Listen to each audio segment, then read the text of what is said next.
Muy buenas noches, amigos televidentes. Bienvenidos a un nuevo episodio de Focos y de su segmento Zoom. ¿Cómo superar los altos déficits comercial y fiscal y el alto endeudamiento? La economía salvadoreña tiene un enorme déficit comercial donde las importaciones superan por mucho a las exportaciones. Un alto déficit fiscal donde los egresos superan por mucho a los ingresos.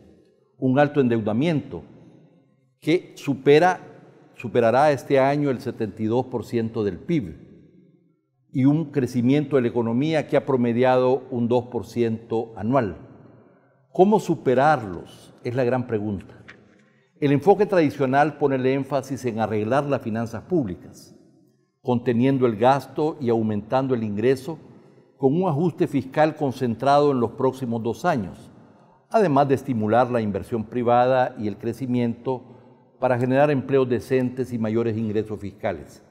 FUSADES y el Fondo Monetario Internacional favorecen este enfoque, pero hay un economista no convencional que tiene una visión y enfoque alternativo que ha venido desarrollando en los últimos años, defendiendo su posición en el gobierno y en el Fondo Monetario Internacional, diciéndoles en su reciente misión que la economía salvadoreña ya no necesita ajuste, lo que muchos consideran un verdadero sacrilegio. Para entender y discutir su análisis y propuesta, conversamos esta noche con el doctor Óscar Cabrera, presidente del Banco Central de Reserva y gobernador de El Salvador en el Fondo Monetario Internacional y gobernador alterno en el Banco Mundial y en el Banco Interamericano de Desarrollo. Bienvenido, Óscar. Muy buenas noches, Alberto. Pues un saludo a la población salvadoreña que nos está viendo. Bien, vamos a intentar que esta conversación sea comprensible para quienes no son economistas, es decir, para la inmensa mayoría de la audiencia. Y lo haremos, Óscar, como los doctores. Primero vamos a comenzar con el diagnóstico y después vamos a continuar con el remedio. Comencemos entonces. Bueno, creo que no ha habido tantas ocasiones en que tú puedas desarrollar esta visión, esta manera de pensar y de analizar la economía y las finanzas públicas, que entiendo lo has hecho a veces en público, pero sobre todo al interior del gobierno y cuando vienen las misiones del banco. Lo primero que tenemos que decir efectivamente es que hay al menos 2 interpretaciones sobre los desbalances macroeconómicos, el desbalance comercial y fiscal, y sobre el alto endeudamiento y el bajo crecimiento de la economía. Yo le llamaría a uno el convencional, ¿verdad? Y ahí meteríamos a muchísimas instituciones y personajes, economistas, y el que tú has desarrollado en los últimos años desde el Banco Central. Resúmelos las 2 posiciones. Bueno, primero la posición dominante, más que convencional, sostiene que los déficits fiscales son los que explican el déficit comercial. El déficit fiscal para la población es la diferencia entre los ingresos menos los gastos. Cuando los gastos son mayores decimos déficit fiscal. El déficit comercial es cuando las importaciones son mayores que las exportaciones. Por lo tanto, bajo este enfoque se advierte que el excesivo gasto genera un déficit comercial. Este déficit comercial genera apreciación de la moneda y obviamente esto lleva a la larga a los desequilibrios comerciales. Esta visión convencional sostiene que el sentido de la causalidad es del déficit fiscal al déficit comercial. Sin embargo, las pruebas empíricas que se han hecho a nivel mundial no son concluyentes y el corpus, la economía dominante y los formuladores de política dan como verdadera esta explicación y a partir de eso es que recetan medidas de austeridad fiscal a los países.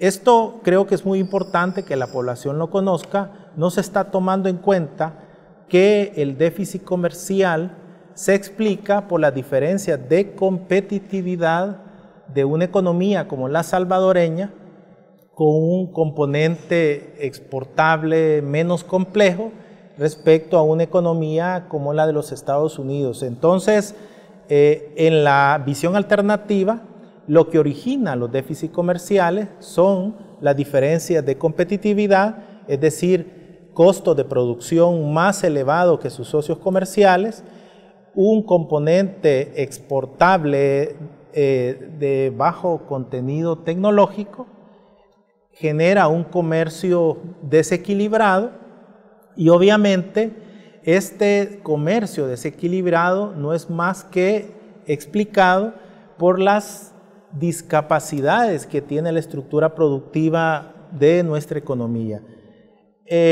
Cuando sucede esto, déficits comerciales estructurales, la forma como los países saldan esos déficits es a través de corrientes de capital que entran a los países vía endeudamiento, vía inversión extranjera directa, pero este equilibrio, entre comillas, depende de la capacidad de una economía de poder pagar este endeudamiento. Entonces, en concreto, la visión alternativa es los déficits comerciales explican a los déficits fiscales. Bueno, algunos te dirán que en el caso salvadoreño es lo que hace posible los niveles tan grandes de déficit comercial son las remesas. Si no fueran por las remesas, la economía se ajustara, los niveles tanto de comercio, exportaciones e importaciones, pero ciertamente de importaciones como los mismos niveles de la producción serían mucho menores, el equilibrio se daría a otro nivel, ¿verdad? El sentido de la causalidad es pues diferente. Dada nuestra estructura productiva ineficiente, que no ha generado empleo de calidad históricamente, ha hecho que 2.5 millones de salvadoreños emigren hacia los Estados Unidos de América en busca de un empleo digno. A la larga, digamos que el déficit comercial lo viene a suavizar esas transferencias que hacen nuestros familiares al Salvador y eso es importante porque cuando nosotros estamos midiendo la solvencia de un país o la solvencia del sector público, hay que agregar al Producto Interno Bruto las transferencias de los salvadoreños y hay que restarles toda la salida de capital de las empresas que están localizadas en El Salvador en concepto de pagos de dividendos a sus casas matrices. Vamos a hablar de eso a continuación, pero creo que es correcto decir que en última instancia el enorme desequilibrio comercial tiene en última instancia su origen en la incapacidad productiva y competitiva de la economía que expulsa gente o expulsa mucha gente y no exporta, dijéramos, bienes y servicios suficientes. Esa es la causalidad última, un tema que, por cierto, está a la orden del día respecto al debate sobre migración. Pero bueno, una particularidad de tu análisis es que tu medida del ingreso de la economía no es el Producto Interno Bruto, es decir, la suma de los bienes y servicios producidos en un año en la economía, sino el ingreso nacional bruto disponible, que lo estabas precisamente introduciendo en el punto anterior. Sí, creo que es muy importante que la población sepa que el ingreso en promedio de los hogares salvadoreños no solo se consigue con la producción local, no solo con los salarios que obtienen los salvadoreños en El Salvador, sino que con las remesas familiares que envían sus familiares en los Estados Unidos. Para ponerles un ejemplo, el ingreso nacional disponible bruto en el 2018 fueron 29.802 millones de dólares, mientras el Producto Interno Bruto, que es el valor de los bienes y servicios producidos en la economía, fue de 25.697 millones. Esto es una brecha de alrededor del 16% de ingreso efectivo que está entrando a la economía salvadoreña. Pero bueno, para calcular el ingreso nacional bruto disponible, además del PIB, le aumentas las remesas y le quitas el dinero que se va al exterior en concepto, por ejemplo, de repatriación de utilidades. Digamos que en un sentido práctico es correcto. A lo producido en la economía salvadoreña le sumamos las remesas, que fueron 5.092 millones el año pasado, y le restamos toda la repatriación de utilidades de las empresas internacionales que están en El Salvador, que solo el año 2018 fueron 1.450 millones de dólares, que no es un valor nimio y que por lo tanto es fundamental tener cuál es la medida de ingreso de esta economía. Hay una serie de investigaciones a nivel mundial donde sostienen que en aquellos países que reciben fuertes flujos de remesas familiares, el caso de la región centroamericana, la medida de solvencia de un país tiene que verse a partir del ingreso nacional disponible bruto y no a partir del Producto Interno Bruto. Bueno, vamos a ver ese aspecto que es central, porque no es lo mismo un nivel de deuda en relación al Producto Interno Bruto que un nivel de deuda en relación al ingreso nacional bruto disponible. En tu análisis, y vamos ahora a entrar pues al tema del déficit fiscal, en tu análisis el sistema de pensiones es el factor principal del alto déficit fiscal, por encima, dijéramos, del bajo crecimiento y de la ausencia de una reforma fiscal integral. Pareciera que si no tuviéramos el déficit provocado por el sistema de pensiones, entonces la deuda pública de El Salvador sería mucho más manejable. En efecto, cuando nosotros calculamos los ratios de la deuda del sector público no financiero más las pensiones, la deuda en el 2018 es de 61.4%. Pero si nosotros quitamos el costo de las pensiones, la deuda del sector público no financiero es de 44.9%. ¿Qué significa una deuda cercana al 44%? Es una deuda manejable, es una deuda que pudiera ser, síntoma que no existe un riesgo. Sin embargo, este costo de las pensiones ha venido creciendo desde el año 2006 hasta la fecha y obviamente es la que está impactando a la economía en su conjunto. Tú afirmas que la deuda pública se ha estabilizado. En efecto. Y que tenderá a bajar porque se logró un superávit primario, ¿verdad? Ingresos menos egresos menos intereses de 0.8% del PIB, que es lo que se necesita para estabilizar la relación de la deuda con el ingreso nacional bruto disponible.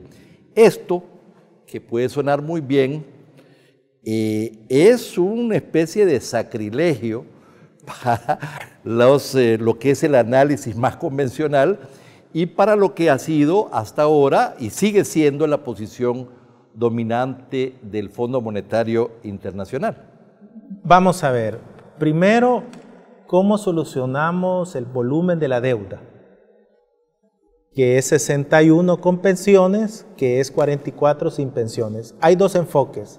El pensamiento dominante nos vuelve a decir austeridad fiscal, recorte gasto corriente, incremente los ingresos tributarios, aumentando el impuesto al valor agregado, 2 puntos. Deflación en los precios de la economía, ¿esto qué significa? Reducir salarios, reducir beneficio de las empresas e implícitamente aquí hay también un tema del número de plazas, ¿verdad?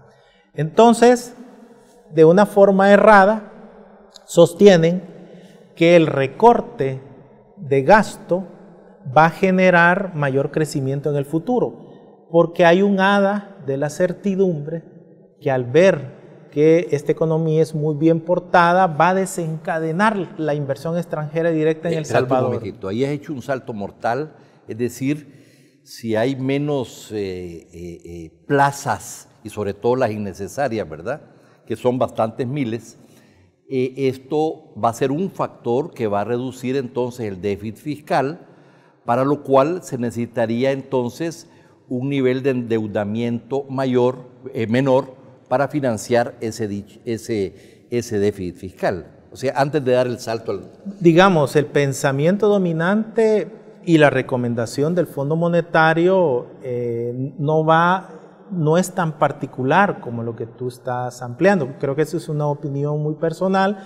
Lo que el Fondo Monetario dice es, vea, estos son los ratios que usted tiene que hacer un ajuste fiscal de 2% del Producto Interno Bruto en 2 años, según la Ley de Responsabilidad Fiscal. Ahora, usted lo puede hacer el 100% por gasto. Usted como formulador de política vea dónde le aprieta más el zapato, o lo puede hacer mitad y mitad, ingresos y gastos. Vamos a seguir conversando sobre este tema cuando regresemos de este corte comercial. No nos cambien.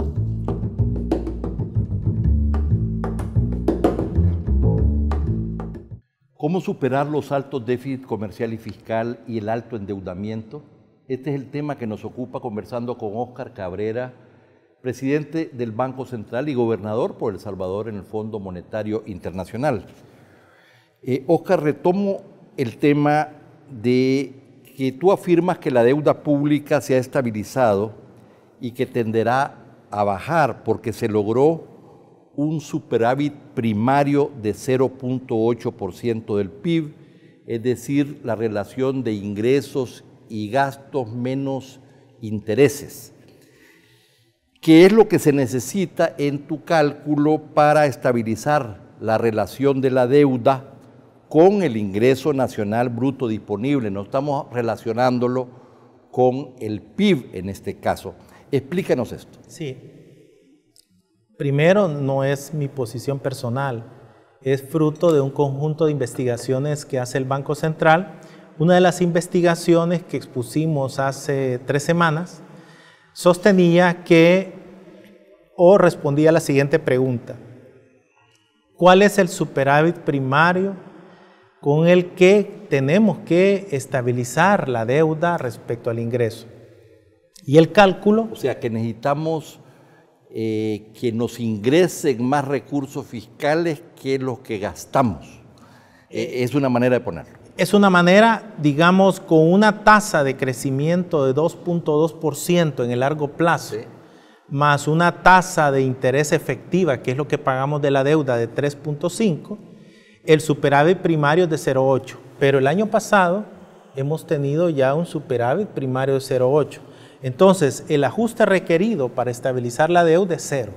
Ya lo alcanzamos. Para que ya no siga creciendo. Para que ya no siga creciendo. Es decir, es tener una piscina a un cierto nivel para que ya no le estemos echando a través de una manguera más endeudamiento, sino que dejarla estable. Pero el hecho que lo hayas logrado el año pasado no quiere decir que necesariamente lo vas a lograr este año próximo, donde estamos viendo que el déficit fiscal que cerró en 2.7, hoy la proyección es que va a cerrar en el 3.8. Nuestra prescripción de política pública para el futuro es continuar haciendo el esfuerzo de generar superávit primario de 0.8. ¿Cómo vamos a alcanzar esto? Primero, necesitamos de una política flexible, una política fiscal flexible que permita incentivar el crecimiento económico, que la política fiscal no sea el fin en sí mismo, sino que una herramienta para crecer aún más. También necesitamos que el gasto de capital, lo que es la inversión pública, consiga permanecer en el tiempo. En los últimos años hemos visto una evolución muy disímil, crece la inversión, vuelve a caer el siguiente año, vuelve a crecer, pero no crece de manera sostenida. Por cada dólar, nuestras estimaciones dicen que por cada dólar de inversión genera $1.50 de crecimiento económico. Por lo tanto, significa que es muy importante el rol de la inversión pública. Otro, nosotros planteamos, si queremos generar superávit primarios, que de hecho esto es ajuste, generar superávit primario, el ajuste tiene que ser por el lado de los ingresos, empecemos por el lado de los ingresos, y acá creo yo que es muy importante cambiar la dinámica de la recaudación tributaria, donde 2/3 partes de la recaudación son impuestos indirectos. Debemos de ir mejorando esa mezcla para que entre 2019 a 2021 pudiéramos aumentar la progresividad del 40 al 50%. Otro de los elementos que conversábamos contigo es aumentar la tasa de tributación efectiva. La tasa de tributación efectiva de las empresas en el 2016 fue 2.5%. Gracias a las exenciones fiscales que tienen las empresas, al final, dentro de lo que pagan respecto a su renta imponible, es apenas del 2.5%, mientras que los asalariados, su renta imponible es del 11.4%. Es acá donde nosotros vemos que esa mezcla no está funcionando. La política fiscal no está cumpliendo un objetivo fundamental, que es mejorar la progresividad y mejorar la redistribución. Estaba haciendo referencia a que tú afirmaste que la deuda pública se ha estabilizado por la referencia pues al superávit primario, pero te decía que ya para este año eso mismo no, pareciera que no se va a cumplir si la proyección de déficit fiscal es de 3.8%. Es decir, y en ese sentido no se podría afirmar que se ha estabilizado si en la primera oportunidad que tenemos vemos que el déficit fiscal de nuevo se está disparando. A eso me refiero. No estamos diciendo que la deuda a partir del 2018 hasta el infinito ya esté estable. No, lo que estamos diciendo es que con la deuda que hemos tenido en el 2018, ¿cómo hacer para que esa piscina ya no entre más agua? Y la manera es conseguir en el 2019, 2020, 2021 superávit primarios. Ya la ley de responsabilidad fiscal nos dice hay que hacer un ajuste del 2%. ¿verdad? Tú afirmas consecuentemente que no es necesario el ajuste, que además sería contraproducente porque al reducir la demanda agregada reduciría el crecimiento y los mismos ingresos fiscales. Posición, dicho sea de paso, de una visión más keynesiana o post-keynesiana, ¿verdad? De cómo la insuficiencia de la demanda tiene una serie de efectos sobre la producción, etc. Lo que nosotros decimos, y no solo lo dicen los economistas del Banco Central, sino muchos economistas del Fondo Monetario, es que la medida de solvencia o la medida de sostenibilidad que está utilizando el Fondo Monetario no está reflejando el monto de ingresos que está recibiendo El Salvador. Esa medida solo la conseguimos con el ingreso nacional disponible bruto. El ajuste que calcula el Fondo Monetario solo es con PIB. Está dejando de lado 5.080 millones y una salida de 1.400 millones en concepto de royalty. Otro tema es que la economía está empezando a crecer. Apenas estamos creciendo unas décimas por arriba del crecimiento económico. Un ajuste fiscal muy fuerte, o sea, va a generar un frenazo en la economía, dado que los gastos de consumo final dentro del PIB representan el 86%. Y si subimos 2 puntos del PIB, eso lo vamos a ver en tiempo real. Al IVA, ¿verdad? A la recomendación de aumentar el IVA del 13 al 15%. Y otro elemento que es más ideológico que teórico, que no está demostrado y que está implícito en los últimos artículos cuartos, es el concepto de austeridad transitoria. ¿Qué significa? Que una reducción del déficit fiscal va a ser fuerte en los próximos 2 años, pero a partir del tercer año el crecimiento económico va a aumentar de forma sostenida. Esta teoría se llama austeridad fiscal expansiva, no ha funcionado. Tenemos el ejemplo de Grecia, tenemos el ejemplo de España y por el contrario, este ajuste fiscal está minimizando los efectos contractivos en el crecimiento que harían que no se cumpla el objetivo de deuda a ingreso o de deuda PIB porque el crecimiento se va a disminuir y va a ser necesario sucesivos esfuerzos de austeridad fiscal. Entiendo que tú has conversado este tema y tu equipo con las autoridades del Fondo Monetario, particularmente de la última misión que acaba de estar acá. Ellos volvieron a subrayar la necesidad del ajuste. En su comunicado dijeron que el sólido desempeño económico es una oportunidad para fortalecer aún más la posición fiscal. El gobierno ha sentado las bases para un crecimiento sostenido por medio de la implementación de reformas estructurales y el fortalecimiento de los marcos de política. No obstante, recomienda a la administración entrante profundizar la consolidación fiscal con el fin de reducir la deuda pública, recomendando un ajuste primario de aproximadamente 2% del PIB en el periodo 2019-2020, un ajuste fiscal concentrado al comienzo del periodo. Es decir, pareciera que todavía no ha sido lo exitoso en persuadirlos. Sin embargo, hay un reconocimiento al gobierno, a la política económica y aún a la política fiscal, diría yo, lo que me sorprendió.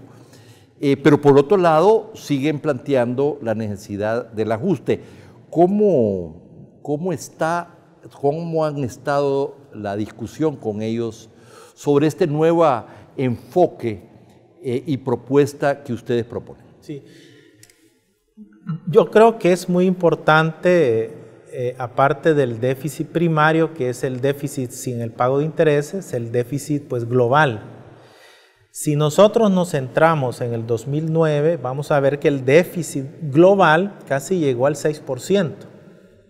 Y al 2018 es menos 2.3%.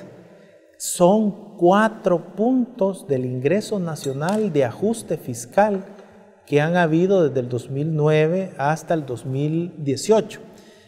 Ponte a pensar que estaríamos creciendo incluso por arriba del 3%. Es un ajuste importantísimo y cuando nosotros sostenemos que, digamos, este ajuste tiene que ser moderado, es porque somos una economía dolarizada. Por el lado del gasto solo tenemos política financiera de forma indirecta que la maneja el Banco Central y la política fiscal que es la predominante. No tenemos ni política monetaria, crediticia y cambiaria como el 92% de los países en el mundo. Entonces, por lo tanto, los ajustes fiscales intensos impactan sobremanera el crecimiento económico. Bueno, más de alguno dirá que tú proporcionas un análisis teórico-conceptual para justificar gastos excesivos del Estado. Otros dirán que esta es una manera de justificar llenar de plazas injustificadas las instituciones del Estado o algunas políticas clientelales de subsidios de agua y electricidad a muchos que no lo necesitan. Es una manera, dirán otros, de justificar continuar con la presentación de presupuestos desbalanceados que conduce a déficits fiscales permanentes y aumentar la deuda pública para financiarlo, y esto a su vez conduce a menores calificaciones de riesgo y aumentar los tipos de interés para financiar al Estado y a los particulares. Más de alguno dirá, esta es el razonamiento académico para justificar muchas de las cosas que se consideran deben de ser enfrentadas y combatidas de alguna manera. Primero te quiero felicitar, has resumido de buena manera la visión dominante del por qué hay que hacer un recorte indiscriminado de gasto. Son argumentos, Oscar. Nuestros argumentos sostienen, por un lado, hay que continuar trabajando en la mejora de la competitividad para ir reduciendo nuestro déficit comercial. Hay que venir trabajando por el lado de nuestra posición fiscal a fortalecer el sistema de pensiones. Tenemos 19 puntos de la deuda que son explicadas por el sistema de pensiones y ahí nos estamos olvidando que el costo de las pensiones es la variable fundamental, si no estaríamos en una deuda cercana al 44%. También estamos recomendando tributación progresiva, mejora del gasto.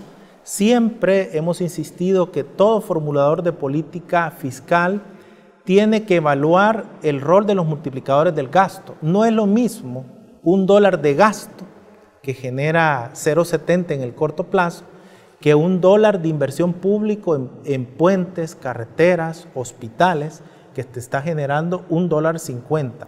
Y tú has planteado que el Fondo Monetario Internacional ha subvaluado el multiplicador del gasto y su impacto, ¿no?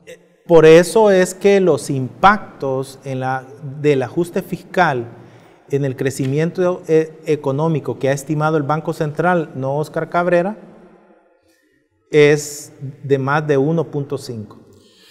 Bien, yo sé que tu planteamiento va más allá de lo que sí ha sido discutido esta noche, que tienes una visión y una propuesta de reforma al sistema de pensiones y por el otro lado otra visión y propuesta sobre la transformación productiva, dijéramos, de la economía, dijéramos la transformación más estructural como un elemento fundamental. Pero bueno, el tiempo se nos acabó y esperamos tal vez en otra ocasión abordar estos temas contigo. Sí. Pues muchas gracias, Alberto. Desde el Banco Central nosotros no opinamos si detrás tenemos una investigación. Bueno, Oscar, te agradezco la presencia. Ha sido una interesante exposición que a mi juicio no se conoce suficientemente en el país y que merece ser escuchada y analizada. Muchas gracias. Y a ustedes, amigos televidentes, gracias por su atención. No nos cambie, hay más contenido en Prisma.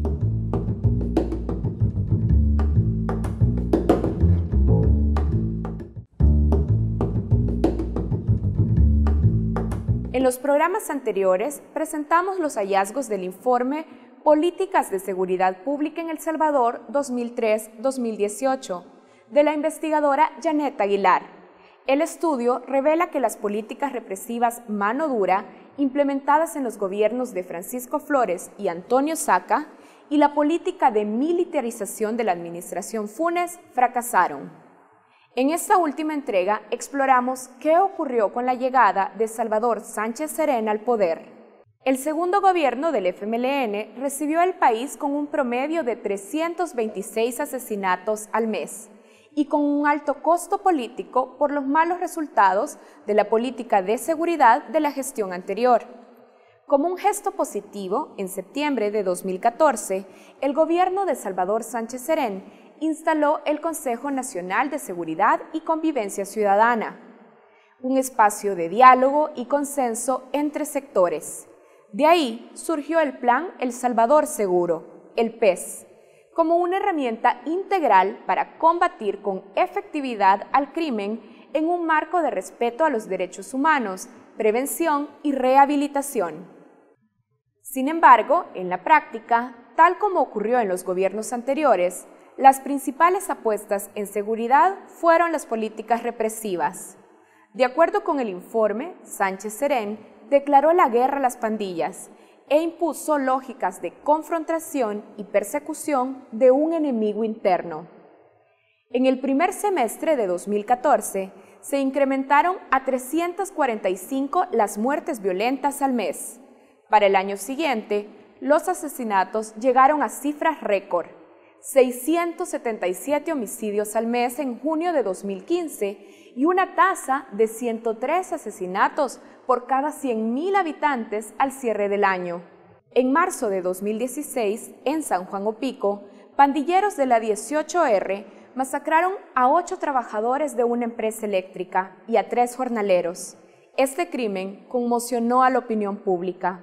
En respuesta, Sánchez Serén propuso la implementación de medidas extraordinarias y el lanzamiento de grupos élites de reacción militar, una estrategia diseñada para neutralizar la acción de las pandillas, tanto en la cárcel como en los territorios.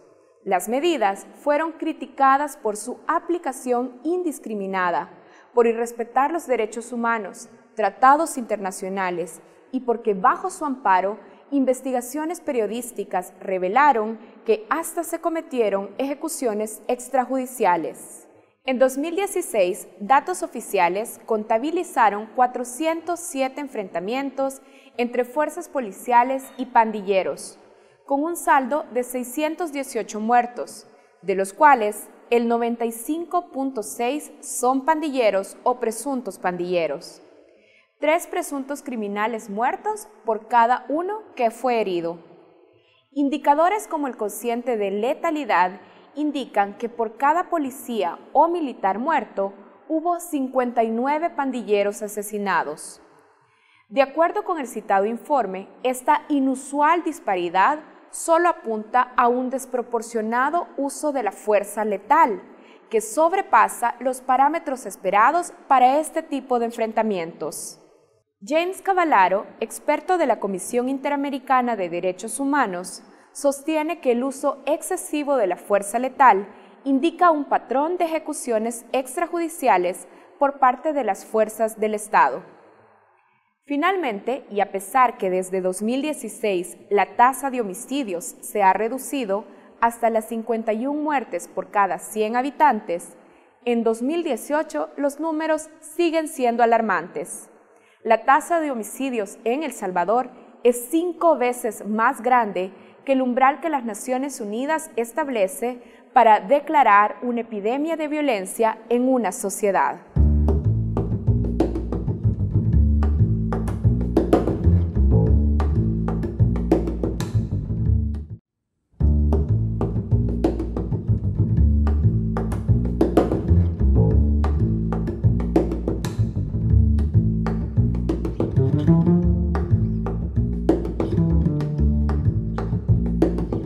Buenas noches, bienvenidos a Focos. Karen, feliz noche. Saúl, buenas noches, bienvenidos a nuestra mesa de entrevista. Vamos a dar un contexto de la entrevista de esta noche, Karen. En marzo de 1993, es decir, hace 26 años, fue publicado el informe de la Comisión de la Verdad, que exponía los hallazgos y conclusiones que un equipo de investigadores internacionales levantó por mandato de los acuerdos de paz. El trabajo de esta comisión perseguía esclarecer la verdad y superar la impunidad en casos de graves hechos de violencia ocurridos a partir de 1980.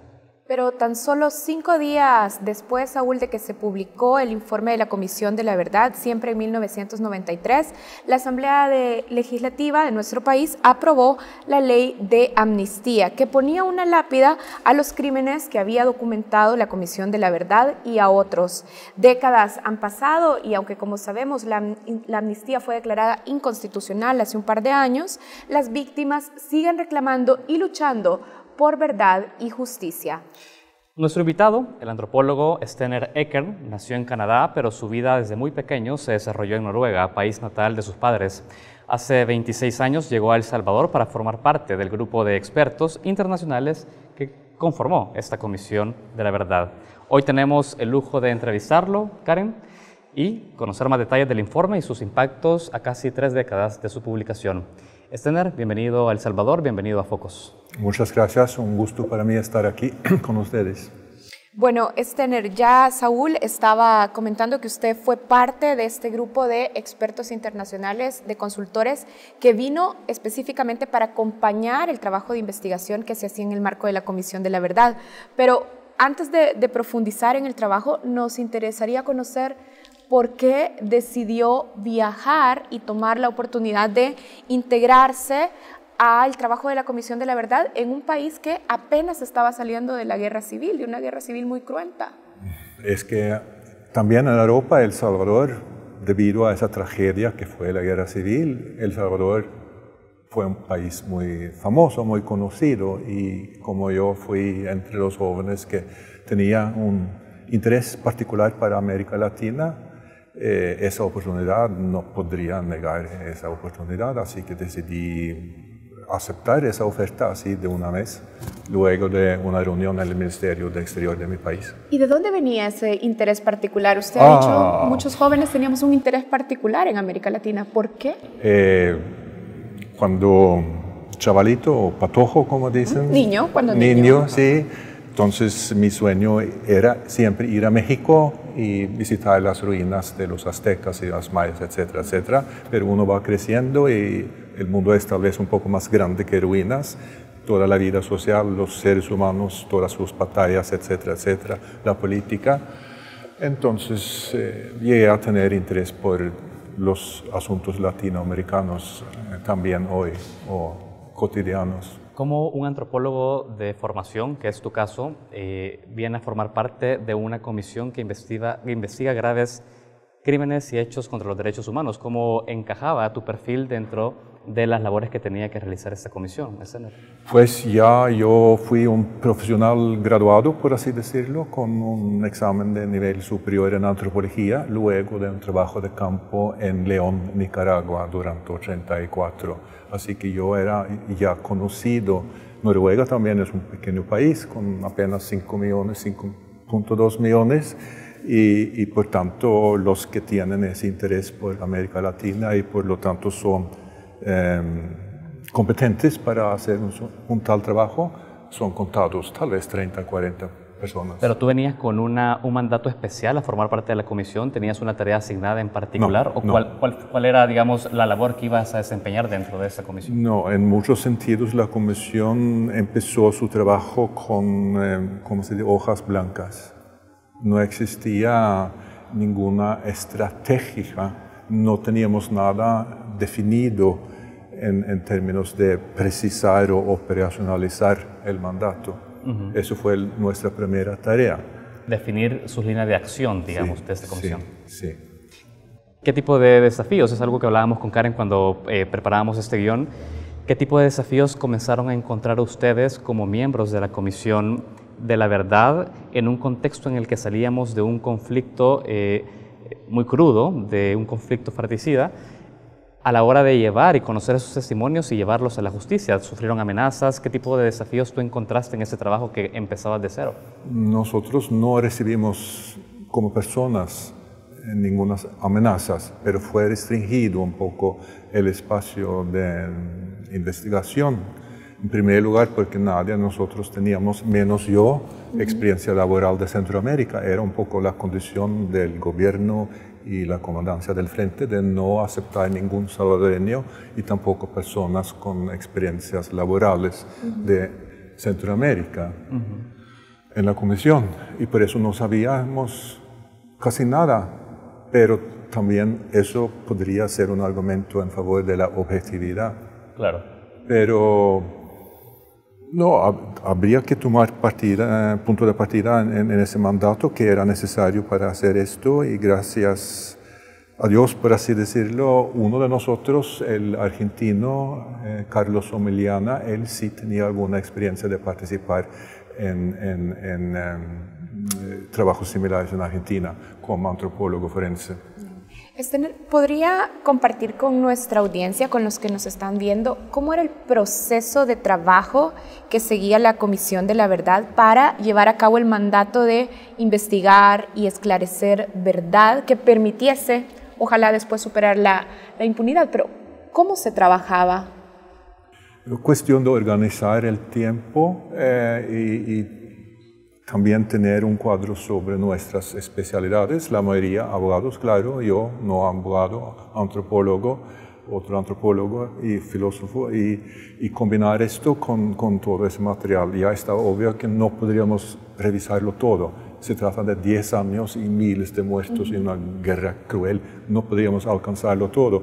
Entonces, poco a poco se decidió hacer una investigación profunda de un número reducido de casos, pero también habría que argumentar que esos casos más o menos eran paradigmáticos, como los tildamos nosotros, pero deberían de ser representativos, ¿verdad? ¿Y cómo se decidió y filtró ese criterio de representatividad? ¿Qué criterios acompañaban esa selección de representatividad? Es uno de los puntos débiles, diría yo, del informe final, pero eso no solamente debido a condiciones difíciles de trabajo y también un poco falta de preparación. Eso está en la naturaleza de una comisión así. Si la verdad que uno busca es una verdad judicial, si usted participó, sí o no, eso es antes que todo es el interés del abogado. Pero para el científico social y para los que leemos el mandato en términos más amplios, se trataba de identificar tal vez situaciones y mecanismos que podría explicar más allá de la voluntad individual que tal y tal hecho había ocurrido. ¿Sientes que ese enfoque de conocer más las vivencias y los testimonios de las personas en el territorio, no tan una lectura legal del informe, finalmente altera los hechos a la hora de ser publicados por el informe? ¿Sentís que esa manera de abordaje más legalista del informe de la comisión de alguna manera desvirtúa lo que escucharon ustedes como investigadores? Pero sí, y eso es innegable, eso es imposible de evitar, porque cada quien tiene su verdad, y esa verdad se basa en las secuelas de la vida que uno conoce, y no solamente hechos aislados. Me explico, imaginarse que un documento podría presentar la verdad como tal es un poco ingenuo. ¿Me explico? ¿Y qué quizás faltó para acercarse mucho más a tener una claridad o una evidencia mucho más certera de lo que ocurrió? ¿Era posible que un informe, o qué cosas pudieron haberse mejorado en ese informe para poder alcanzar un texto mucho más acercado a lo que realmente ocurrió? ¿Existe esa posibilidad? Sí, yo creo que sí, yo pienso que sí, lo tengo que pensar porque soy así humano y pienso que debería ser posible construir una mejor sociedad y superar las cosas malas. Entonces, la verdad es mucho más que el mero hecho de que si yo soy culpable o no de producir tal hecho. Y en otros términos, eso es cuestión de poner más carne en los huesos, que es un catálogo de fallos jurídicos. Ahora, hablemos un poco de la discusión que hemos tenido en los años posteriores sobre el informe de la Comisión de la Verdad, porque de hecho aquí nosotros tuvimos como invitada hace un par de meses a la ex candidata a la vicepresidencia por Arena, y hablando sobre el informe de la Comisión de la Verdad, ella nos decía que bueno, podían haber diferentes voces y diferentes versiones sobre los hechos. Entonces se habría también una discusión sobre cómo se cuestiona la validez del informe de la Comisión de la Verdad. ¿Cuáles son las garantías o hasta dónde llegan las garantías de la credibilidad entonces del trabajo que se hizo? Yo creo que una manera de aumentar la credibilidad es, en vez de estar allí entre los jueces y decir sí o no, si esa acción satisface los criterios para cumplir con una figura legal, es leer un cuento, una historia, y hacer que el lector se reconoce a sí y los suyos en esa historia, y si él o ella logra darse cuenta de que podría ser yo. Y eso me ocurrió al recibir los testimoniantes muy de vez en cuando. Es que mucha gente utilizó este espacio, que fue el encuentro con el investigador, de reflexionar sobre qué había sido mi papel en esta guerra. O sea, la gente acudía a ti a dar su testimonio y en ese mismo proceso reflexionaba sobre el rol que se cumplía en este conflicto armado. Muy a veces. Ahora, no entendí algo con la respuesta anterior que dabas, porque, o sea, queda claro que el informe tiene un concepto legal, que de hecho, de alguna manera ahora es utilizado como un instrumento para iniciar procesos judiciales contra responsables de estos hechos, pero tú decías, le hacías ponerle más carne a esto, más testimonio. ¿Podrías concretamente decir qué fue lo que le faltó al informe de la Comisión de la Verdad? Darle ese toque humano, darle insumos a una reconstrucción de la cultura, pero entonces cultura como la cosa que está entre nosotros y que nos lleva a responder a tal y tal situación con tal y tal comportamiento. Cultura no es una esencia mística adentro que me hace malo porque soy criminal, es más bien el conjunto de guías que usamos para tal vez en la próxima ocasión escoger una mejor acción. Entonces, entrar en esos debates y usar una sintetización de todos esos testimonios como guía de un debate, una reflexión. Y no como de acusaciones. Tal vez también se puede, y no estoy diciendo que una cosa es mejor que otra, pero si el punto es hacerle a una sociedad madurar como tal, entonces habría que hacer algo más que iniciar esas batallas ritualísticas que son lo que toma lugar en una corte entre acusado y defendido. Stener, ¿y cómo explicaría usted entonces que el informe de la Comisión de la Verdad terminó siendo este documento que más tira luces sobre elementos casi que pueden ser judicializados que un informe de estas características, de un informe que comprende la cultura? ¿Por qué terminó siendo esto y no esa visión profunda de cultura, de explicación, de fenómeno? Es que ese segundo aspecto fue descuidado. Existía como un potencial, pero no recibió la atención debida, es mi argumento. Claro, para los abogados y también para los ojos del mundo, por así decirlo, es mucho más satisfactorio llevar a ese oficial que actuó fuera de su ámbito, fuera de su reglamento, y darle,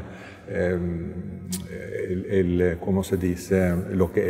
Darle lo merecido por sus graves errores y mal comportamiento. Eso es mucho más factorio en los medios de comunicación y todo eso. Pero si la meta es construir procesos nuevos en una sociedad, habría que combinar las dos cosas. Muy bien. Señor, tenemos que hacer la primera pausa de esta entrevista. Vamos a hacer un corte, Karen. Así es, ya regresamos y vamos a continuar hablando con nuestro invitado, Stener Ekern, ex miembro de la Comisión de la Verdad. Ya regresamos.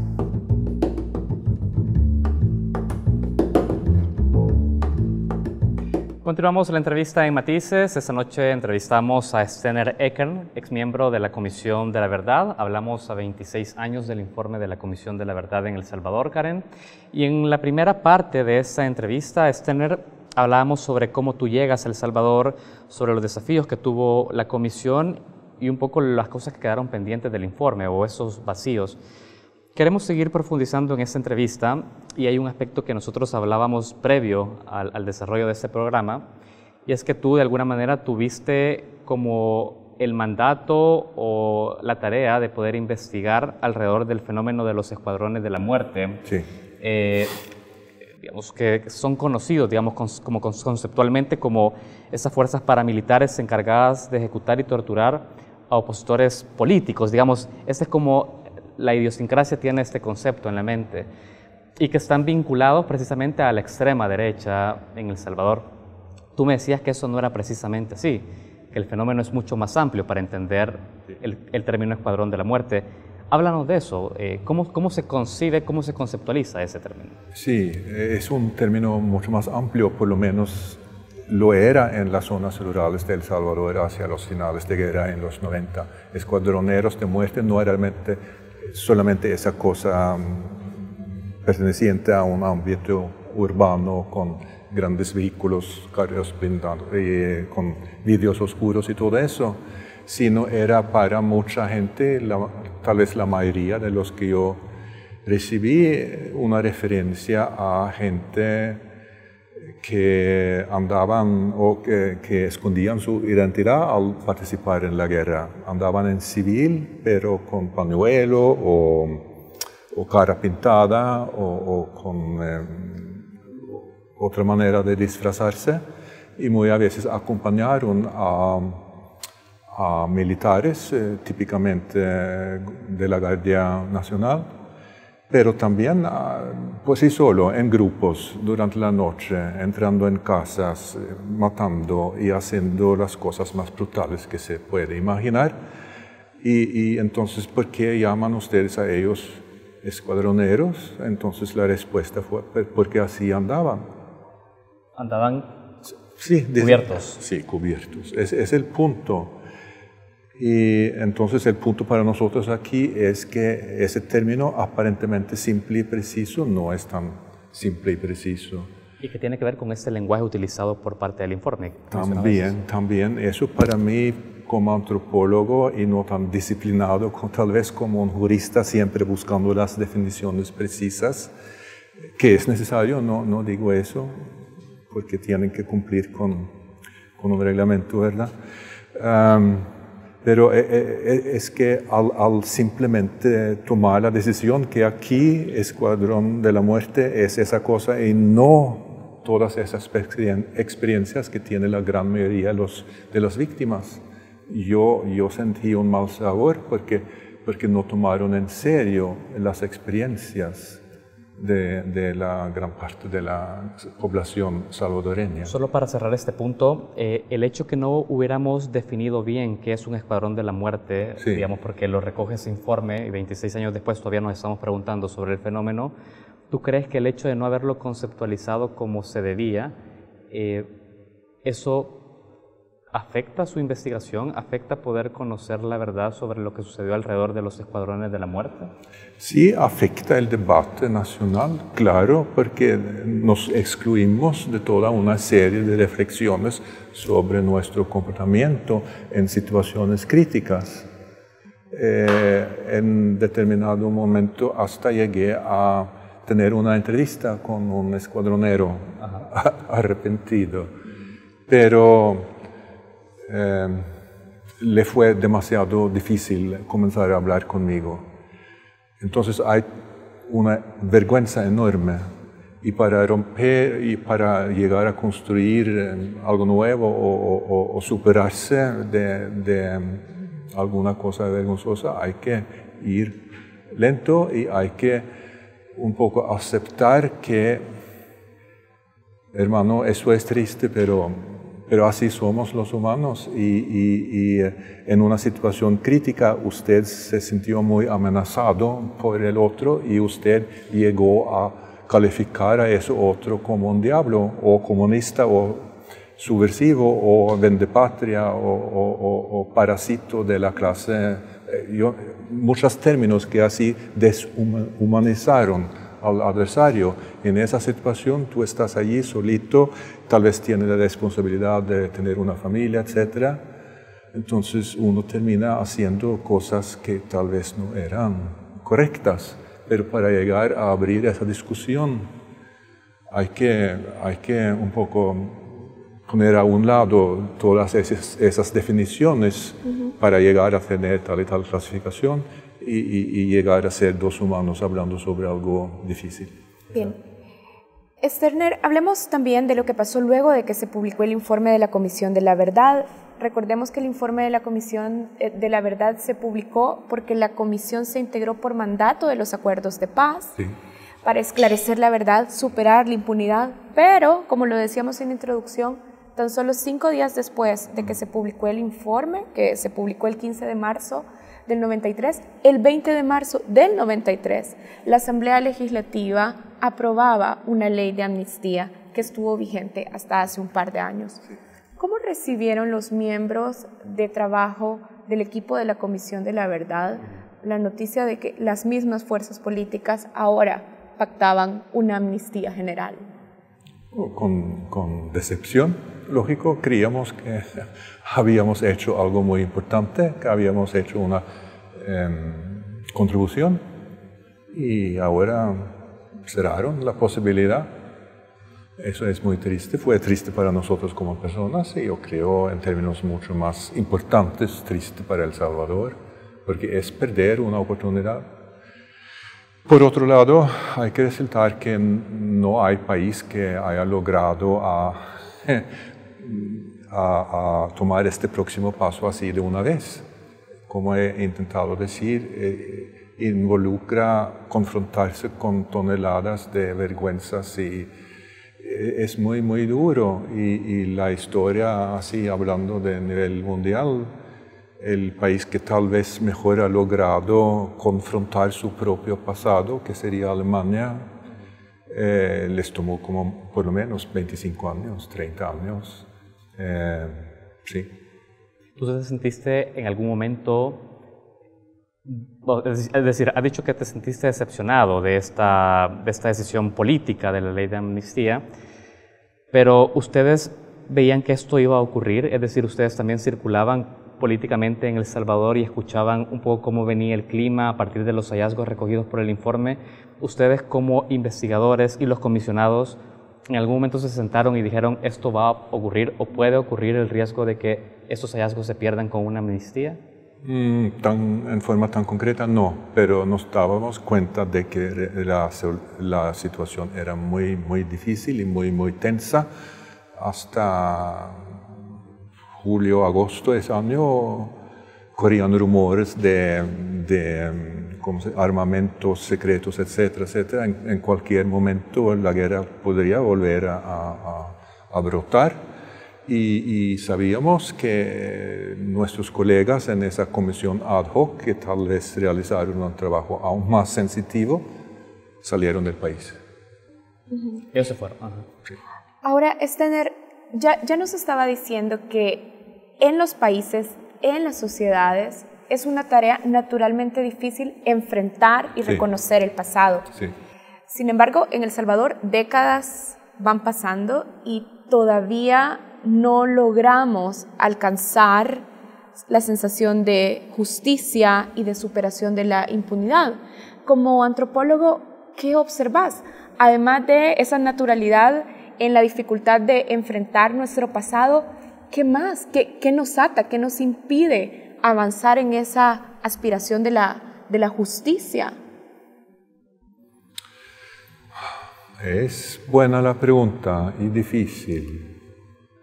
Pero para mí como antropólogo mucho tiene que ver con vergüenza.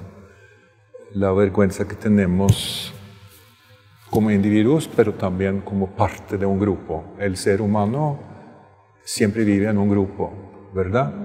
Es que el individuo es quien toma y hace las acciones, es como la chispa de un grupo, la creatividad, pero la comunidad es lo que nutre y da seguridad al individuo. O sea, las dos cosas tienen que estar allí. Y eso de responsabilidad o vergüenza tiene similares aspectos. Hay un aspecto individual que es la culpa, el pecado. La religión predominante en el occidente resalta mucho esto, el cristianismo, ¿verdad? También el islam, no es eso, pero esa vergüenza que sentimos al ser parte de un colectivo, un grupo, con mi familia, con los que amo, los que quiero y con los cuales me identifico para hacer tal y tal cosa en el trabajo, en la vida profesional y todo eso, el salir de las filas cuesta mucho. Entonces, los perpetradores, sean, por ejemplo, exmiembros de la Fuerza Armada o sean exmiembros de las filas de la guerrilla, un primer obstáculo es la vergüenza. La lealtad que ellos tienen con sus compañeros de arma. ¿Cómo se rompe ese círculo? Porque, es decir, venimos arrastrando una deuda y pareciera que depende de poder superar una vergüenza o esos lazos de lealtad a ese grupo al que respondías armado. Sí. ¿Cómo, digamos, no sé si hay una respuesta concreta a eso, pero en otras experiencias que hemos visto para poder superar esto, ¿tienes alguna noción de esto? Si existiera así una receta fácil, yo hubiera sido millonario y más. Pero en serio, creo que el trabajo preventivo es lo mejor. Una fuerza militar bien entrenada también está preparado para enfrentar esa situación. El profesionalismo de esas fuerzas armadas. Sí. Y eso ha pasado, yo creo, mucho en Europa. Por ejemplo, el ejemplo de España, al ser miembro de OTAN, han tenido la obligación de profesionalizarse en todos los ámbitos. El ámbito que yo conozco, solamente por haber leído algo sobre eso, es eso de incluir la mujer en el aparato militar en España. Sin un esfuerzo colectivo en todos los países de OTAN, ese proceso habría sido mucho más lento. Tenemos que ir cerrando esta entrevista, pero queremos consultarte sobre un hecho reciente en El Salvador a propósito de este tema. Una comisión ad hoc que está recogiendo, digamos, las secuelas de la inconstitucionalidad de la amnistía, presentó a través de su expresidente de comisión, Rodolfo Parker, una propuesta de ley de reconciliación en la que establecía que los culpables de estos graves hechos, si bien podían ser señalados y condenados, no tendrían por qué ir a la cárcel precisamente, sino buscar alternativas a la prisión para ellos. ¿Tú consideras que es posible la justicia sin prisión? Sí, prisión al fin y al cabo es algo nuevo en la historia de la humanidad. Yo no, para llegar a tener una opinión sobre esos casos aquí en El Salvador, yo tendría que saber mucho más de cada caso y el estado de reflexión de cada persona antes de decir si tal y tal cosa sería la mejor cosa para apoyarle en un proceso de maduración, o tal vez, si eso no es posible, simplemente encarcelarlo porque es peligroso para la sociedad. Estener, pregunta final. ¿Has regresado a El Salvador para tratar de evaluar y conocer los impactos que el trabajo de la Comisión de la Verdad tuvo sobre las víctimas, sobre todo sobre aquellas víctimas que se acercaron a los investigadores para rendir su testimonio? ¿Qué has encontrado? ¿Qué impactos tuvo el trabajo de la Comisión sobre estas personas? ¿Hay impactos? ¿En qué? ¿Qué impactos tuvo el informe de la Comisión de la Verdad sobre los testimonios de las personas que se acercaron a los investigadores? De lo que ha pasado desde entonces, yo no sé. Me gustaría mucho visitar algunos lugares aquí en El Salvador y preguntar y hablar con esa gente otra vez. Pero en el momento, lo que yo pude observar y muchos de mis colegas fue una especie de catarsis. Eso de realmente dejar a un lado un peso grande.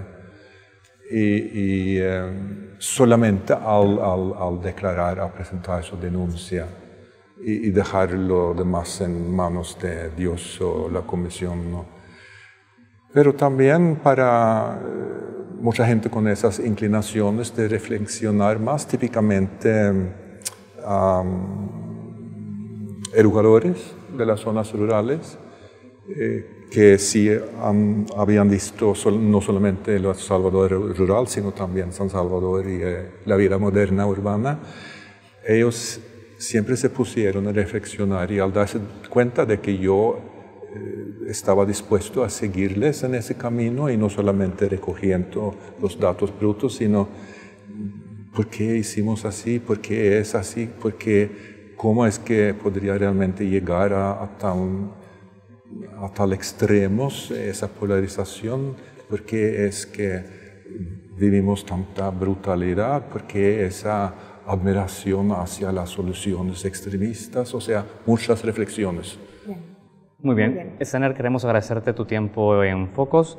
Agradecemos que estés acá a compartir tu testimonio sobre esto y esperamos tenerte nuevamente en una próxima visita. Con todo gusto y muchísimas gracias a ustedes. Bueno, nosotros cerramos aquí esta entrevista con Stener Ekern, antropólogo y ex miembro de la Comisión de la Verdad. Hacemos una pausa, ya regresamos.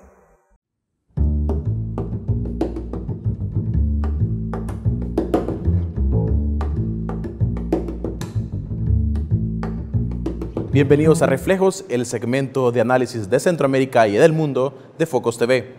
Esta semana el Instituto Centroamericano de Estudios Fiscales, el ICEFI, publicó el informe número 11 de perfiles macrofiscales de Centroamérica, que contiene un estudio de la situación fiscal de la región al cierre de 2018. El Centro de Pensamiento concluyó que las estrategias fiscales de los países centroamericanos no contribuyen a mejorar las condiciones de vida de sus habitantes.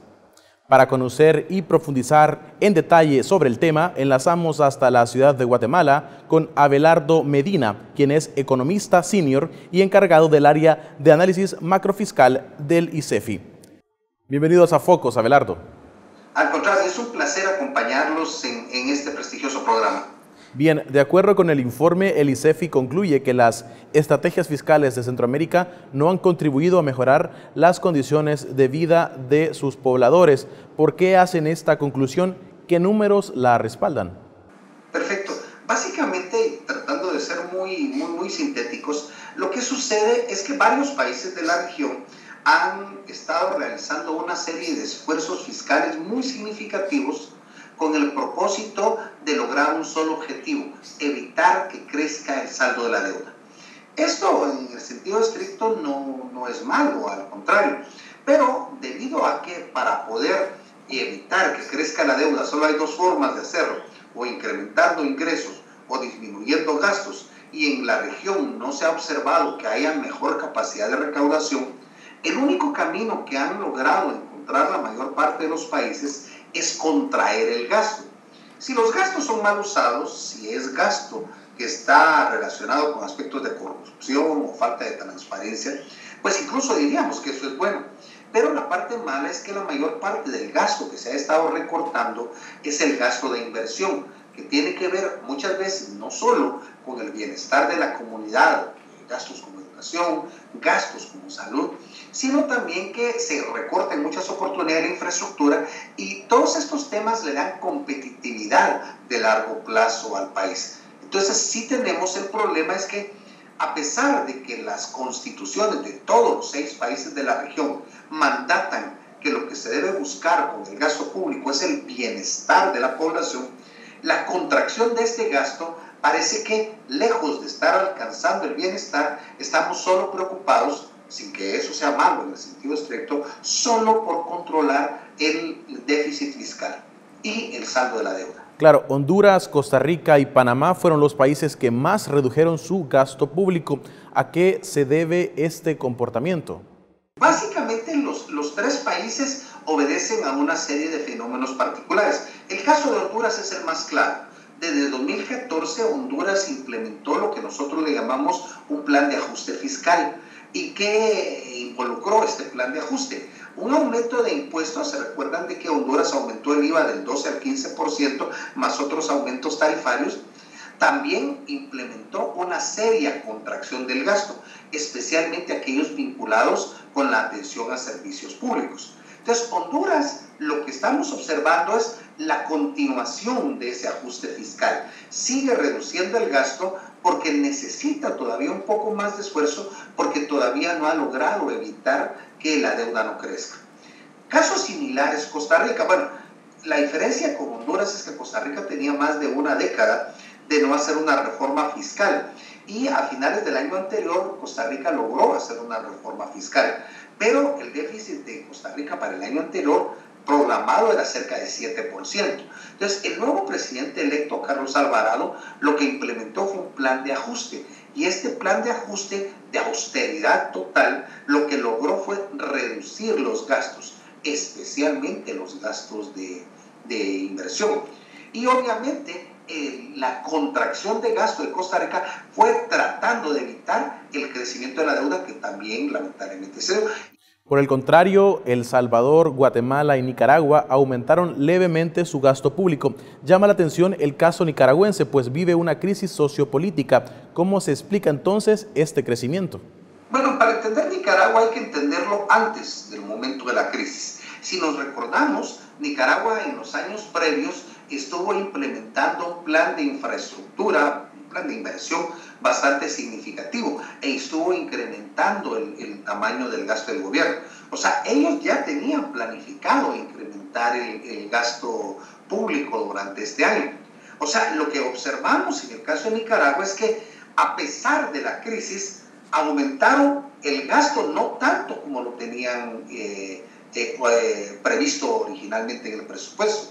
Ahora, el problema primario con Nicaragua es que ellos contrajeron un poco el gasto reduciendo el gasto de inversión, pero los gastos de funcionamiento básicamente los mantuvieron constantes porque privilegiaron el pago de los salarios públicos. Entonces Nicaragua elevó su déficit del año pasado como consecuencia de la crisis porque la recaudación cayó más de lo que los gastos disminuyeron. Entonces hay que tener cuidado porque no es en el sentido estricto que Nicaragua como consecuencia de la crisis haya aumentado el gasto, es que ya lo tenían previsto de esa manera y simplemente como consecuencia de estos problemas que atraviesa Nicaragua actualmente no creció tanto como lo tenían previsto, pero lamentablemente la recaudación sí les cayó bastante. El ICEFI también proyecta que este comportamiento hacia disminuir el gasto con baja inversión y pocos ingresos continuará en la región. ¿Qué efectos o consecuencias traería este comportamiento? Hay que recordar que el gasto público debe tener dos condiciones. El gasto público debe ser eficaz en el sentido de que solo se debe gastar aquello en que haya aumentos al bienestar de la población o de la productividad social.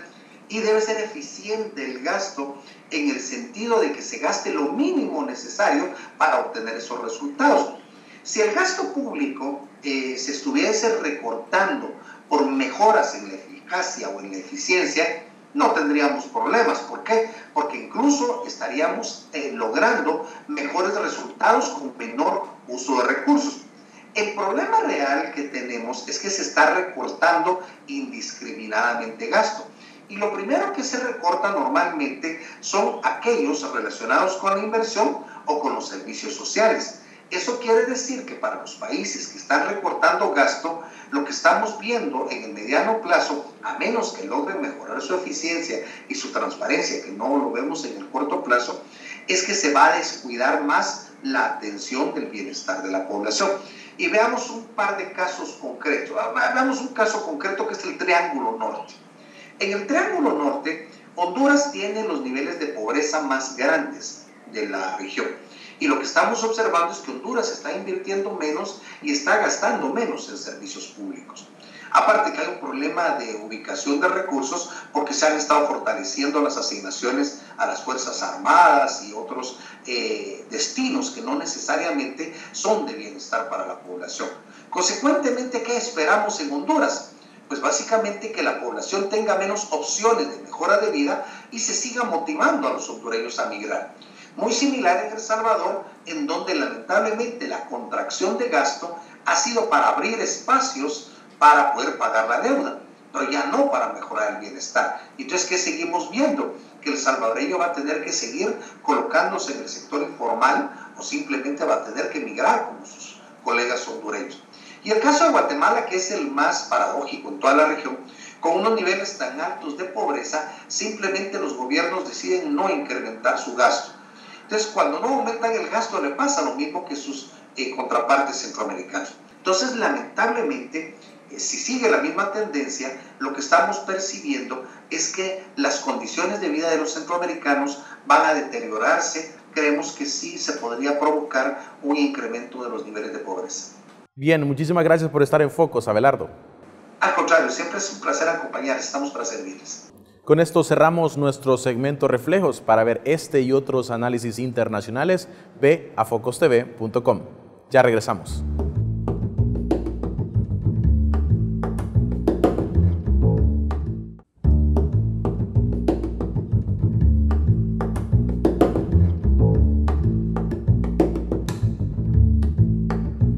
Hoy en Retratos recorremos la instalación Performance, reflexiones sobre lo irreversible, de la artista multidisciplinaria Alexia Miranda.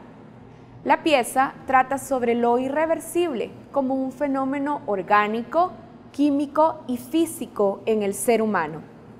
Visiten esta instalación performance en el Marte hasta el 12 de mayo de 2019. Gracias por acompañarnos en este episodio de Focos. Los esperamos la próxima semana.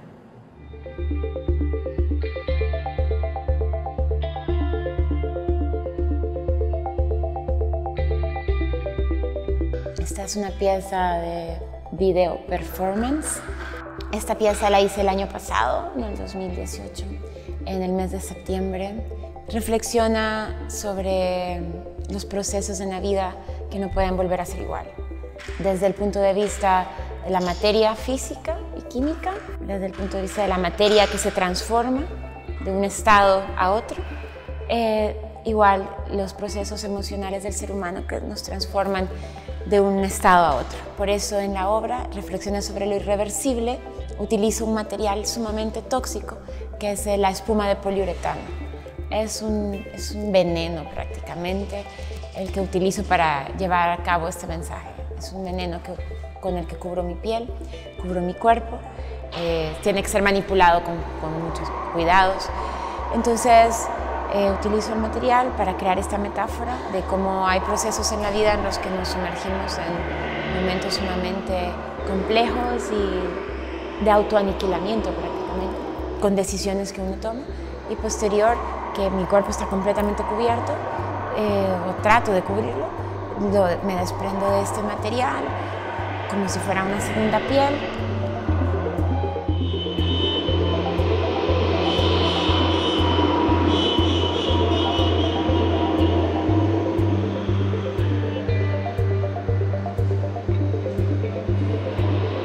Pero vivo un proceso bien orgánico, entonces me interesa jugar entre lo orgánico, lo orgánico emocional con lo inorgánico material con lo que estoy trabajando. La imagen de esta como de ciencia ficción que utilizo en la pieza también, un poco los contrastes de color, los guantes, los lentes de científico. Dentro de eso me gusta también jugar con la sutileza de un cuerpo más vulnerable, un cuerpo femenino, las flores. He dividido las piezas en 2 videos, tratando de crear un juego visual. Uno es la acción más que todo de cubrir el cuerpo con esta sustancia tóxica, la otra es la acción de desprender esta sustancia tóxica del cuerpo, crear una segunda piel, una segunda capa, posterior este cuerpo ajeno que se genera, se quema, se vive un luto, un momento de adiós, de dolor, claro, porque todos en etapas nos tenemos que aprender a desprender de lo que éramos y ya no somos, sea lo que sea eso una persona, sea eso una relación, sea eso una situación, sea eso un objeto, sea eso, ese proceso de desprendernos de algo siempre nos va a doler como seres humanos.